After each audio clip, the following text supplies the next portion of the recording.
महाराष्ट्राचा आवाज आपल्या हक्काचा।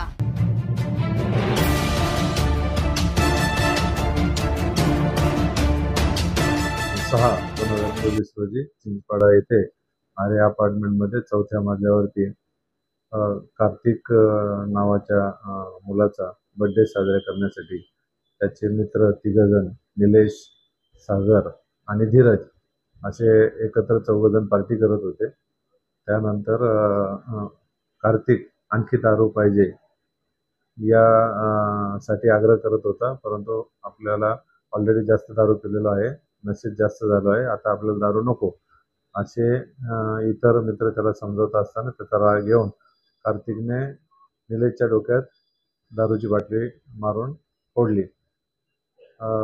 अशी घटना आहे। त्यांच्यामध्ये त्याबाबत कार्तिकचे वडील यांनी तक्रार दिलेली आहे की या तिघांनी कार्तिकने त्याच्या डोक्यात मारल्यानंतर या तिघांनी त्याला 4थ्या मजल्यावरून खिडकीतून ढकलून देऊन त्याचा खून केलेला आहे।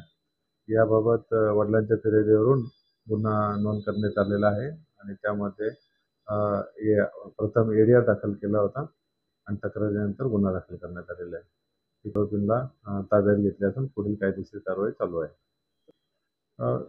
पार्श्वभूमी जो निलेश आहे तो गांजा विक्री करणारा किंवा सेवन करणारा आहे। नशेखोर पोरं आहेत सगळी, त्यामुळे ते गुन्ह्याबाबत सुद्धा बरेच गोष्टी लपवतात असं प्रथमदर्शनी दिसत आहे। तर लवकरच आपल्याला त्याची उकल करण्यामध्ये यश येईल। तुमच्या परिसरातील काही घडामोडी किंवा समस्या असतील तर आमच्या वृत्तवाहिनीला संपर्क करा आणि तसेच सतत अपडेट राहण्यासाठी आमच्या वृत्तवाहिनीला सबस्क्राइब करा आणि बेल आयकॉन दाबायला विसरू नका।